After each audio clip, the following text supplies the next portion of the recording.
किया जो एक व्यवस्था परिवर्तन का आंदोलन, महापुरुषों का आंदोलन है, उसमें 25 साल तक मैंने कार्य किया।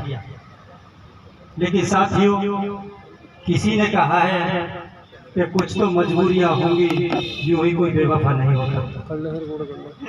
तो हमने देखा कि केवल आंदोलन चलाते रहना ही हमारा मकसद नहीं है। जो व्यवस्था परिवर्तन का आंदोलन है वो राजनीति के बिना हम उसे पूरा कर नहीं सकते। किसी भी हालत में राजनीति जब तक आपके हाथ में सत्ता नहीं आएगी, जो व्यवस्था परिवर्तन का आंदोलन पूरा नहीं हो सकता। तो हमने बड़ा मंथन और चिंतन किया। मेरे संपर्क में मेरे भाई, मेरे साथी आजाद समाज पार्टी के मिशन 78 के काफी लंबे समय से थे। मेरी उनसे चर्चा होती थी। तो मैंने माननीय आजाद जी के अंदर एक ऐसा करिश्माई व्यक्तित्व देखा कि साथियों, एक चेहरा ऐसा होता, करिश्माई व्यक्तित्व होता कि लोग पीछे चले आते। नेता बहुत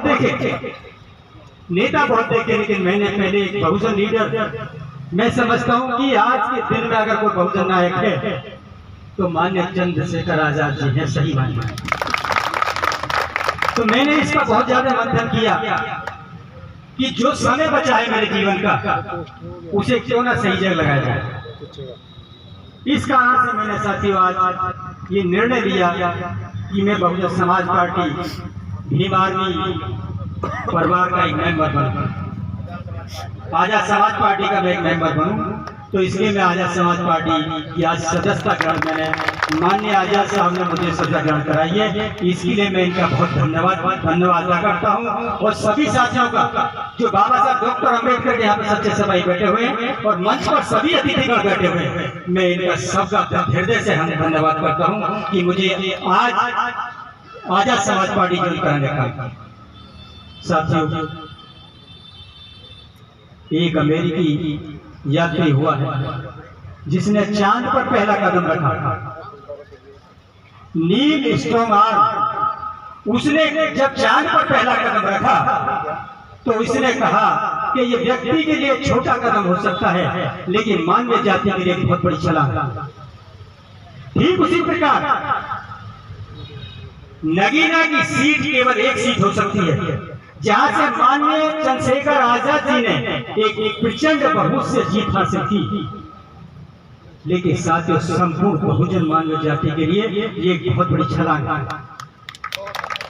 ये व्यवस्था परिवर्तन की वो नींव, वो मील का पत्थर बनेगी आने वाले समय में।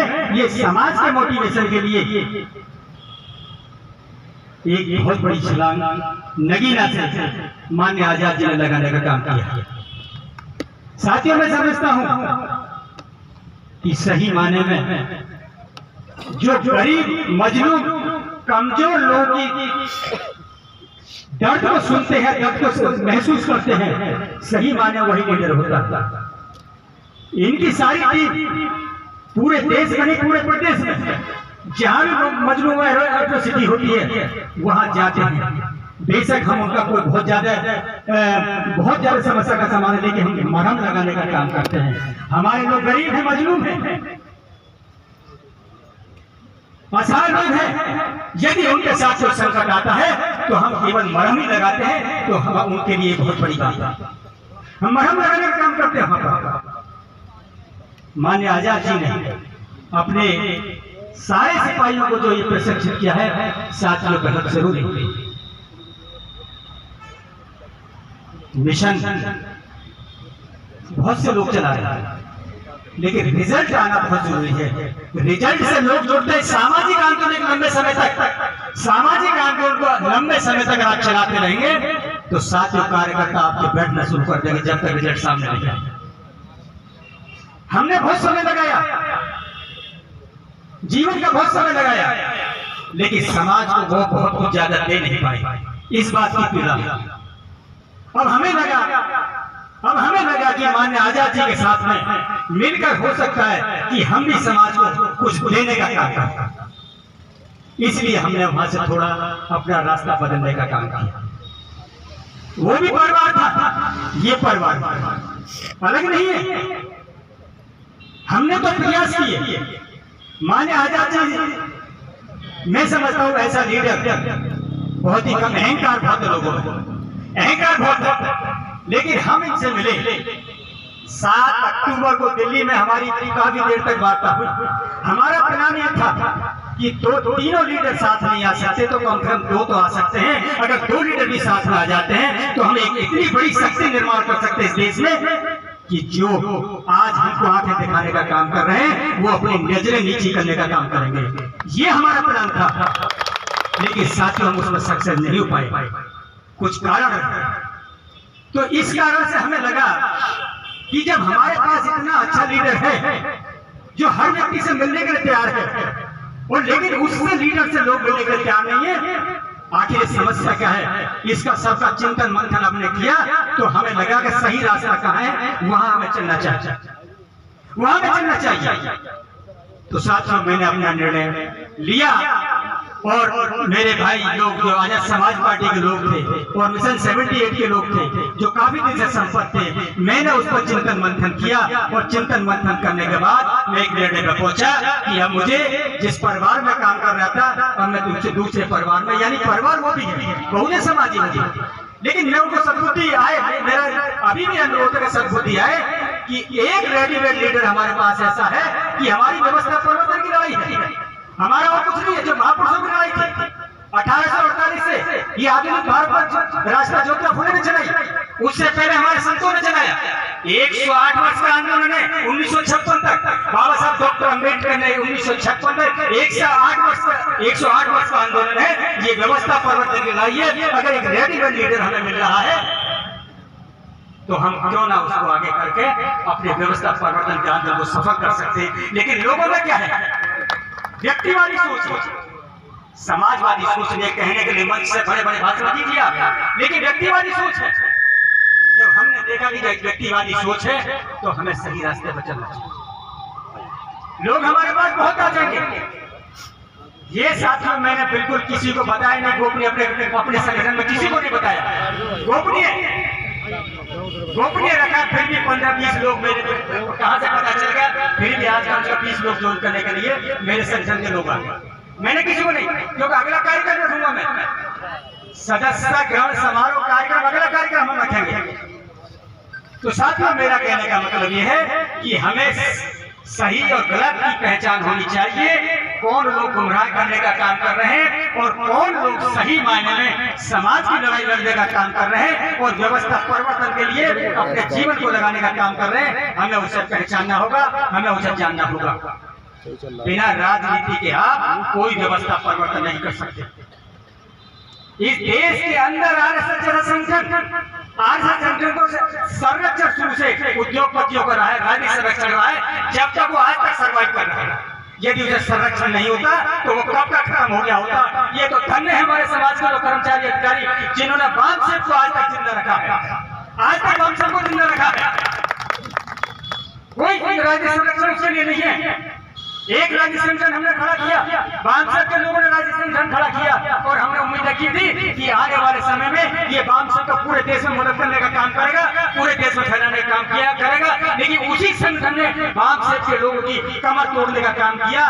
मेरा उसी सरकार में 4 बार एक साल में ट्रांसफर हुआ, 2 प्रमोशन रोके गए, मेरा सस्पेंशन हुआ अपनी सरकार में। तो हमने समाज के लिए काम किया, हमने कौन सा गुनाह किया? हमने कौन सा गुनाह किया?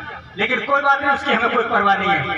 हमारा जो भी नुकसान हुआ, हम देखते कि बाबा साहब डॉक्टर अम्बेडकर का जो नुकसान हुआ उसके आगे हमारा शून्य है। इस पर हमें संतोष होता है। जो बाबा साहब डॉक्टर अम्बेडकर का जो नुकसान हुआ है उसके आगे हमारा नुकसान शून्य है। तो साथियों, मान्य हमारे अध्यक्ष जी बाहर उनको बात कहेंगे, मैं ज्यादा समय नहीं लगेगा, अभी समय मिलेगा क्योंकि तो आप तो समय मिलेगा। मैं अपने साथियों से कहना चाहता हूँ, ये हम बाबा साहब के सच्चे सिपाही हैं कि कोई भी आंदोलन अनुशासन में रहता है तभी अपने उद्देश्य को प्राप्त करता है। गैर अनुशासित संगठन कभी उद्देश्य को प्राप्त नहीं करता। फिर शिक्षित लोग ही, शिक्षित और संगठित लोग ही साथियों उद्देश्य को प्राप्त करने का काम करते हैं। मैं आपसे अनुरोध करना चाहता हूँ कि आपको इतना बेहतरीन लीडर साथियों सदियों में से लेकर मिलते हैं। आपको मैं बताना चाहता हूं कि छोटी छोटी बातों पर अपनी महत्वाकांक्षा के लिए लड़ाई मत करना, अपने लीडर का ध्यान देना। कि लीडर अपने लीडर के आपको हाथ मजबूत करने हैं। आपको हमेशा आपके मन में ये सोच होनी चाहिए कि हमारी उम्र भी हमारे लीडर को लग जाए, क्योंकि इनके जरिए हमें व्यवस्था परिवर्तन की लड़ाई लड़नी है, हमें देश का शासक बनना है। ये लड़ाई हमारी है।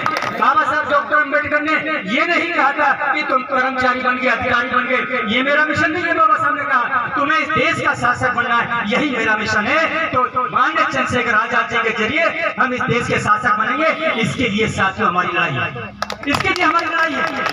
तो मैं सारे कार्यकर्ताओं से कहना चाहता हूँ, सारे भीम आर्मी आदर्श समाज पार्टी कार्यकर्ताओं से कहना चाहता हूँ कि छोटी छोटी बातों को लेकर आप आपस में टकराव मत करना। आप अपने लीडर की तरफ देखना। ये लीडर आपको ऐसे मिले हैं कि आपको इस देश का शासक बनाएंगे, शासक वर्ग बनाएंगे। तो साथियों मैं ज्यादा समय न लेते हुए मैं पुनः माननीय चंद्रशेखर आजाद साहब का यहाँ पर बहुत बहुत शुक्रिया अदा करता हूँ। हमारे विनय रतन जी हैं जो हमारे राष्ट्रीय भीम आर्मी के राष्ट्रीय अध्यक्ष हैं, और कमल वालिया जी राष्ट्रीय महासचिव हैं, और सभी साथी यहाँ पर बैठे हैं। हमारे साथ वकील साहब भी बैठे हैं, हमारे जो इंडियन लॉयर्स एसोसिएशन के ये वामसिंह के जिलाध्यक्ष हैं, और यहाँ पर और भी लोग आने वाले, लेट हो गए आने वाले, और बहुत से कार्यकर्ता हमारे बड़े अच्छे अच्छे पदों पर थे, वो सारे लोग यहाँ पर शामिल हो रहे हैं। और मैं इसी के साथ साथियों आप लोगों ने मेरी बात सुनी, इसी के बाद धन्यवाद। जय भीम, शुक्रिया।